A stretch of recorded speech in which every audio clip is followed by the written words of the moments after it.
நவீன யுகத்தின் புதிய இலக்கணம் பிள்ளைகளோடு பேச நமக்கு தெரியல. நம்ம பிள்ளைகளிடம் சொல்ல நம்மகிட்ட கதைகள் இல்லை. பிள்ளைகளோடு புழங்க அவர்களுடைய உலகம் நமக்கு அறிமுகத்திலேயே இல்லை என்பதுதான் இருக்கக்கூடிய பிரச்சனை.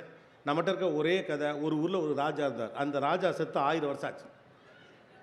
அந்த ராணி அவரோட செத்துருச்சு. ஆனால் அந்த கதையை தவிர ஒரு கதை கூட நம்மகிட்ட கிடையாது. அப்போ திடீர்னு ஒரு திருடன் வந்தானா, திருடனா இப்போ வர்றதே இல்லை. பூச்சாண்டி பிடிச்சிட்டு போயிடுவான். பூச்சாண்டிலாம் ஊர்லேயே இல்லை. வேறு நல்ல பிஸ்னஸ் இருக்குது இப்போ அவங்களுக்கு. அப்போ பேசுவதற்கு கதைகள் இல்லை, சொல்லுவதற்கு மொழிகள் இல்லை, எக்ஸைட் பண்ணுறது நம்மகிட்ட வார்த்தைகள் இல்லை என்கிற போது அவர்கள் கருவிகளோடு தான் போவாங்க. இன்றைக்கு எல்லாமே சிரமம். கருவிகளை வெல்லுவது தான் மனிதனுடைய மிக முக்கியமான வேலை. மேன் வர்சஸ் மெஷின் வார் ஸ்டார்டட் டிகேட்ஸ் எகோன்னு சொல்கிறான். மனிதர்களுக்கும் கருவிகளுக்கும் இடையிலான சண்டை ஆரம்பித்து பல வருடங்கள் ஆகிவிட்டது. நாம தான் தெரியாமல் இருக்கோம். நாம் சுவீகரிக்கக்கூடிய எண்டில் இருக்கிறதுனால இதெல்லாம் சௌகரியங்கள் நினைத்து கொண்டிருக்கிறோம். கருவிகளுக்கு எதிராக நான் பேசலை. கருவிகளோடு உடன்படுதல் எப்படின்னு ஒன்று இருக்குது. எப்போதுமே ஒரு பக்கம் ஓட்டம் ஓடிக்கொண்டிருந்த போது தமிழ் கூறும் நல்லுலக அற்புதமாக சில விஷயத்தை செய்யும். அது போகிற போக்கத்தில் ஓடாது. தமிழ் கூறும் நல்லுலகம் என்பது அப்படி தான். வார் அதிகமான போர் அதிகம் நடந்து கொண்டிருந்தபோது போர் செய்யணும் இந்த ஊர் சொல்லலை.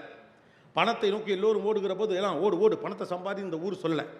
ஊரெல்லாம் சண்டை போட்டுக்கிட்டு இருந்தப்போ ஔவையார் போயிட்டு சொல்கிறாங்க, சண்டை போடாதீங்கடா, உறவு தாண்டா முக்கியம், மனுஷன் தாண்டா முக்கியங்கிறாங்க. ஆனால் ஆக்சுவலாக என்ன பண்ணிக்கணும், நீ இன்னும் கருவிகளை கொண்டு போய் சேர்த்து கொள்ளு அப்படிங்கணும். உலகமெல்லாம் பணத்தை நோக்கி ஓடிட்டு இருந்தப்போ வாழ்க்கைக்கு திரும்புங்கடான்னு சொன்ன ஊர் நம்ம ஊர். ஆனால் பொதுவாக உலகத்துடைய பழக்கம் எப்படின்னு கேட்டால், எது பாப்புலராக இருக்கோ அது பின்னாலே ஓடுறது. இப்போ நம்ம அதை தான் செய்யிட்டு இருக்கோம்.